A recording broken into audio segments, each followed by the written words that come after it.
Então, tá falando aqui dos aliados, né, do Deleuze, que é o que ele faz para inventar conceito, né? Captura Kant, Spinoza, Nietzsche, Bergson, né? Inventa um duplo, né? Ou seja, quando ele está falando sobre os livros, né, desses filósofos, não é jamais enquanto comentador, mas enquanto, como ele fala, alguém que enraba alguém e produz filhos pelas costas, né? A ideia é essa, né? Que vai produzir monstruosidades. Né? O que é que serve, né? Porque essa é a questão da esquizoanálise, né? E que vai servir também para a gente pensar a arte, a literatura. O que interessa é o seguinte: não é o que aquilo que o quadro, a música, o texto representa, é como ele funciona, né? É o espaço imanente, é o espaço específico da produção semiótica desejante, e não aquilo que está fora, né? Então, o esquizoanalista, como ele fala, é um mecânico. Ele não é um hermeneuta. Não é para ficar interpretando, é como isso funciona. Isso funciona conectando isso com aquilo. Opa, assim funciona. Aí eles passam a qual funcionar. Né? Então, isso é muito interessante para pensar essas revoluções moleculares. Porque elas não têm intuito de representar nada. Eles estão querendo produzir vida com aquilo. Né? Não é representar, é produzir a própria vida. Né? Então, é isso que está em jogo, né, quando a gente está falando aqui de agenciamento e esses processos de reterritorialização poética. Né? Weberson. Né? Então, a questão é essa, né? Não é o que é, mas como funciona. Como a visibilidade funciona para você, né? A questão é essa, né? Que tipo de linhas estão passando por ali? Linhas de sujeição, né? Uma linha de fuga que está levando você a uma loucura por reconhecimento, o desejo de ser famoso, o que é que você vai fazer para ser famoso, né? Tem muito a ver, inclusive, com o Black Mirror, que a gente discutiu outro dia, né? De como as necessidades vão sendo produzidas pelo capitalismo e você vai se subjugando a essas necessidades, vendendo tudo que você tem, vendendo o dente, né? Vendendo as pregas do boga, vendendo tudo para poder conseguir saciar essas necessidades que são produzidas pelo capital, né? Então, é muito importante se conscientizar disso, né? A pergunta que eles fazem lá, né? Que tipo de linhas passa por você, né? Como elas funcionam? Quais são as suas máquinas desejantes, né? Quais as suas linhas de sujeição? Né? Que tipo de microfascismo passa pelos nossos corpos? Então, tudo isso é interessante, né? Para perceber esses agenciamentos, né? Aí aqui fala dos tipos de violência, viu, Manuel, que a gente estava falando, ó. Uma violência que afeta o território e que desterritorializa o território, e a vingança do território, porque o território vai inventar uma violência dentro dele, que é outra coisa, né? Uma violência imanente caosmótica, ou seja, criadas com caos, né? Produzida no território, no caso, no território da arte. Daí ele está falando aqui do Bacon, né? Ó, a citação do livro sobre o Bacon. Bacon distingue a violência do espetáculo, que não lhe interessa, e a violência da sensação como objeto da pintura. A sensação dentro da pintura. Né? O horror, e aí que a gente entra muito em figuras estéticas, não sei se vocês entenderam, são esses intercessores da música, né? Então eu falei aqui a Garota de Ipanema, né? Não como um tipo psicossocial, mas aquilo que ele rouba, né? Ele rouba a beleza da mulher para fazer uma música com a beleza da mulher. Mas o que ele faz não é a beleza da mulher, o que ele faz é música. Ele tornou sonora a beleza da mulher, né? Da mesma forma, Flávio? Eu estou aqui na página 105 que eu vou passando, a anotação que eu tinha. Só comentar para mim, por favor. No primeiro parágrafo, depois do primeiro ponto, bloco de sensação não é o que a artista cria, Trata-se antes do que o filósofo cria em aliança com as criações artísticas. Trata-se de pensar Isso. filosoficamente o pensamento artístico. Pode escrever comigo, por favor? Não entendi muito bem, não. É. Qual é a página? Na 135, penúltimo parágrafo, depois do ponto. Pronto, aqui, né? O É verdade penúltimo. que Deleuze e Guattari, né, dizem que os artistas Antes inventam daí. blocos de sensações, mas o fazem a partir da filosofia, né? A arte tem suas próprias máquinas semióticas e fluxos. Não precisam do conceito de bloco de sensações para pensar, né? Essa parte é muito interessante, eu até ia falar sobre ela, mas por algum motivo eu comecei a falar e parei. Mas é que, assim, existe uma diferença interessante aí. Uma coisa é a arte em si, né? Só que quando eu estou falando de blocos de sensações, eu estou falando enquanto conceito, né? Então, quando eu estou falando os blocos de a gente enquanto pesquisador, né? Os blocos de sensações do barquinho, né? Da literatura, né? Eu estou falando com a literatura. Então, existe essa pequena diferença. Não é a própria literatura tem seus blocos de sensações. Mas quando eu digo que a literatura tem os blocos de sensações, é um conceito que eu estou dando para uma coisa que não é conceitual. Entende? É uma aliança, uma captura, né? Então, quando eu digo bloco de sensações, significa dizer que eu estou fazendo uma aliança com a arte. Mas o que o Chico Buarque cria é um aspecto propriamente artístico. Ele não precisa dizer que aquilo é bloco de sensações. Entendeu? Isso é a gente, enquanto pensador, que está dizendo. Entende? Isso aí é uma relação que é uma sutileza que de fato dá para confundir. Muita gente confunde. Né? Uma coisa é a arte em si. Outra coisa é eu pensando com a arte. Quando eu estou pensando com a arte, aí eu digo que aqueles são blocos de sensações. Mas o artista mesmo não diz isso, entendeu? Ele não precisa. Porque ele está no campo próprio da arte. Ele não precisa chamar aquilo de bloco de sensações para criar uma música, para pintar um quadro, entendeu?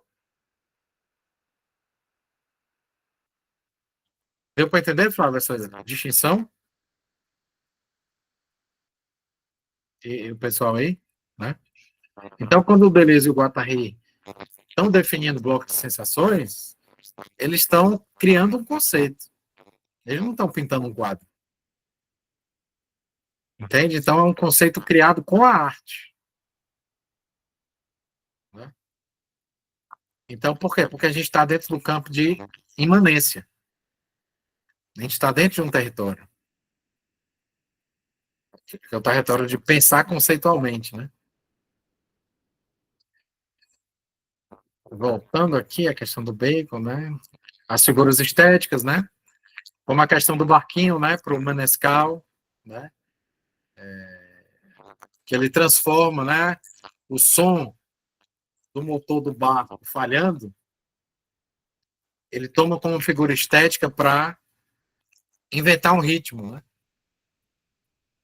Do barquinho, né? Pam, pam, pam, pam, pam, pam, pam, pam, pam, pam, pam, pam, pam, pam, pam, pam, pam, pam. Veja, ele transforma isso num ritmo, né? Num ritornelo, né? Só que isso era o que? Era o motor falhando. Veja como ele captura o motor falhando e transforma isso em música, né? Como o Hermeto Pascoal, né? Que também que a gente vai falar, né? Inventa uma série de figuras estéticas, né? Que estão para além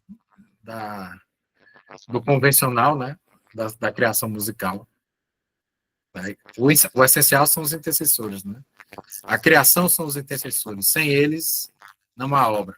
Podem ser pessoas para um filósofo, artistas ou cientistas para um cientista, filósofos ou artistas, mas também coisas, plantas, até animais como em castanhedas, fictícios ou reais, animados ou inanimados.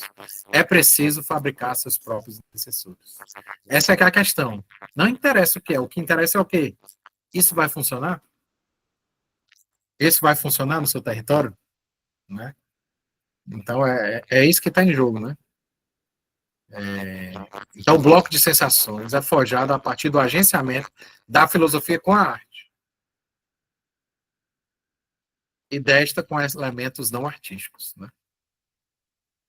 Que é a questão aqui, né? Os acordos discordantes, que vão gerar esses paradoxos, né? Essas multiplicidades, essas heterogeneidades, que derivam um aspecto e percepto, né? E as duas questões, dois aspectos aí fundamentais dos blocos de sensações, né? Perceptos e afectos, né? O percepto, como a gente discutiu, não tem a ver com percepção, não tem a ver com nada subjetivo. É a invenção de uma percepção não humana. Uma percepção inventada na música, uma percepção inventada na literatura, uma percepção inventada no cinema, né? Quantas percepções o cinema inventa, né? Com o audiovisual, né? Percepção inventada na literatura, né? Em mastertões, né? Criados no 15, né? Todas aquelas paisagens, aqueles perceptos, né? Da seca, né? Da mesma forma que os afetos não são sentimentos, ou seja, não é uma questão subjetiva, são deveres, ou seja, são o tornar-se não humano do homem, quando o homem vira uma outra coisa, né? A garota de Ipanema não é uma mulher, é uma deusa, né? O barquinho ali não é um barco, né? O barquinho é um ser aveludado ali que vai deslizando no mar, né? E do Rio de Janeiro, né? A literatura, né? A gente vê muitos devires, né? No Kafka, né? Os devires insetos, né?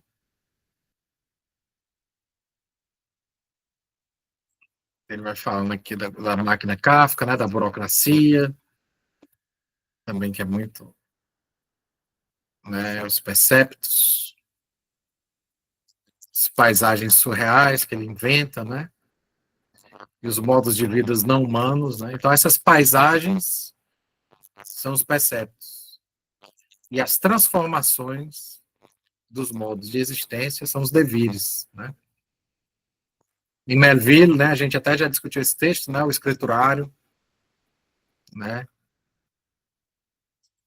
em que a máquina escritório, né, ela é desterritorializada pelos devires do Bartholdi, né. Eu prefiro não fazer, né, clássica dele, né. É uma espécie de devir mobília, né. O cara que está lá, mas que captura a imobilidade dos móveis do escritório. Só que ele não é uma mobília, ele é uma pessoa, né. Então, é esse devir mobília do homem, né. O artista é um inventor de percepções não humanas, não representativas ou não figurais, ou seja, percepção que ele inventa, os perceptos, não é uma cópia da realidade, mas é uma invenção de uma nova realidade, né? É que ele fala em Garota do Ipanema, né? A paisagem musical, onde desfila a garota, né? A garota desfila no ritmo, né? O movimento vira ritmo, né? O percepto, né? Aí fala do Roberto Menescal e o João Bosco no barquinho, né, que a gente falou. Na música Chico Buarque também, né, o futebol da seleção brasileira, que é um bloco de sensação muito interessante, que o Chico, né, pode ser pensado na música do Chico, né. A parte da Folha Seca eu acho muito legal, que ele fala Folha Seca, como se fosse uma folha seca caindo, né, em forma de som, né.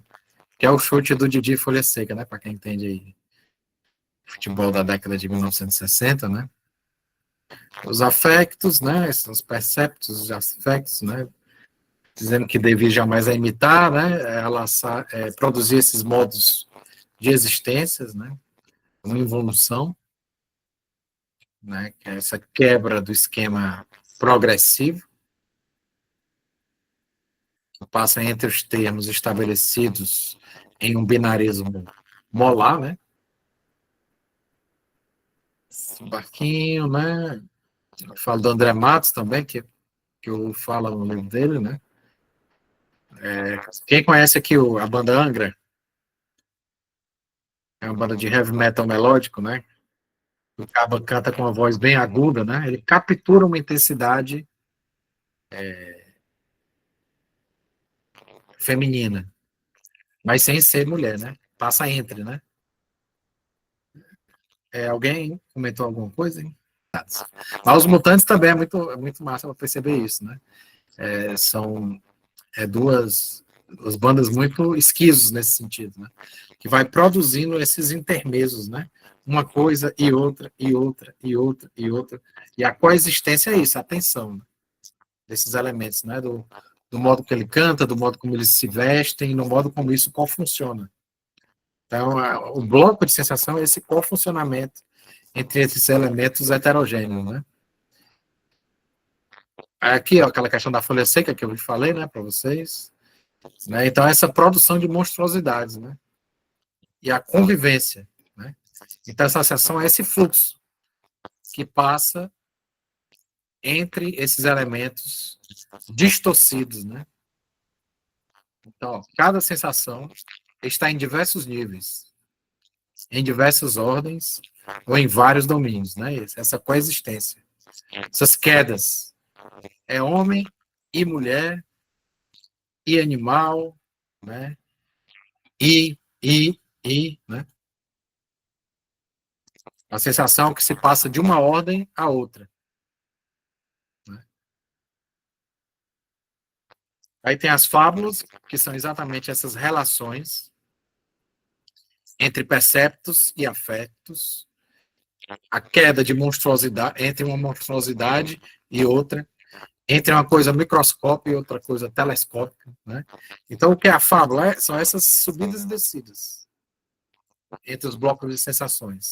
Então, a fábula nada tem a ver com, né, nessa perspectiva aqui da filosofia da diferença, né, nada com imaginação nem com memória, mas com intensidades. O que é a intensidade? É essa variação entre as ordens. Essa tensão entre as ordens, entre as intensidades. Deleuze e Guattari vão falar, a fabulação criadora nada tem a ver com a lembrança, mesmo que amplificada. Com efeito, o artista, entre eles o romancista, excede os espaços, os estados perceptivos e as passagens afetivas do vivido. Toda fabulação é a fabricação de gigantes, é isso. Né? Não é uma cópia, nem a busca da cópia do que aconteceu, mas o que eu crio com aquilo e as tensões que surgem a partir da criação, né? No Mistérios do Corpo, né? Não sei se vocês conhecem essa música do Hermeto Pascoal, que ele inventa um almoço sonoro, né? Um barquinho, futebol, né? Outro aspecto é o monumento. Essa parte aqui é interessante porque há muito mal entendido sobre esse parte do conceito. E monumento geralmente se pensa que tem a ver com um certo culto ao passado, né? Mas não é nada disso. O monumento tem a ver com um certo estilo, né? Um modo que caracteriza um artista, o modo como ele cria, né? Quando você escuta uma coisa que fala, rapaz, isso aqui é Chico Buarque, né? Rapaz, isso aqui é um, deixa eu ver aqui outro cara, é o Zé Ramalho. Né? Você escuta Zé Ramalho, você pode não conhecer a música, mas você fala, isso é o Zé Ramalho. É um monumento Zé Ramalho, né? E isso funciona na medida que vai ser apropriado por outros compositores. Como outros compositores vai enrabar. Então, o monumento, ele vai para frente, não para trás, entende? A partir do momento que se consolida e se inventa um monumento, né? Como uma forma de criar um estilo, isso passa a ser enrabado por outros criadores, né? Essa citação aqui é muito emblemática, né? É verdade que toda obra de arte é um monumento, mas o monumento não é aqui o que comemora o passado, viu? É um bloco de sensações presentes que só devem a si mesmo e dão ao acontecimento o composto que celebra. Os métodos são os mais diferentes, não somente segundo as artes, mas segundo cada autor. Pode-se, no entanto, caracterizar grandes tipos monumentais ou variedades dos compostos de sensações, né? Isso é um Rembrandt, né? Isso aqui é um Edgar Munch, né? São os monumentos, né? Aí no próximo tópico, a gente vai falar especificamente do Hermeto Pascoal, né? Falando aqui das 3 formas de inventar, segundo Deleuze e Guattari, a filosofia, a arte e a ciência, né? Cada um tem sua especificidade, né? Aí fala da música, né? Como esses passos, né? Propriamente sonoro de inventar.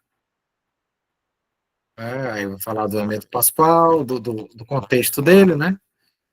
Daquilo que está fora, né, da moldura e que afeta a moldura, né, os elementos que ele captura, as figuras estéticas, né? A comunidade na Lagoa de Canoa e Alagoas, né? Em que ele vivia com a natureza, né? Isso é muito interessante, né? Ver como ele transforma o Jerimum num pífano, Devi pífano do Jerimum, extrai uma diferença do Jerimum que transforma ele sonoro, né? Do mesmo jeito que ele capturava o som dos pássaros, né? Da floresta para tornar eles sonoros, né? Dentro da música, né? E aí tem essa música da Lagoa, não sei se vocês conhecem, mas é uma música que ele toca dentro da Lagoa, né? Então já começa por aí, o estúdio, a Lagoa Devir Estúdio, né? Ele captura a Lagoa para produzir som com a Lagoa, né? Um acontecimento sonoro, né?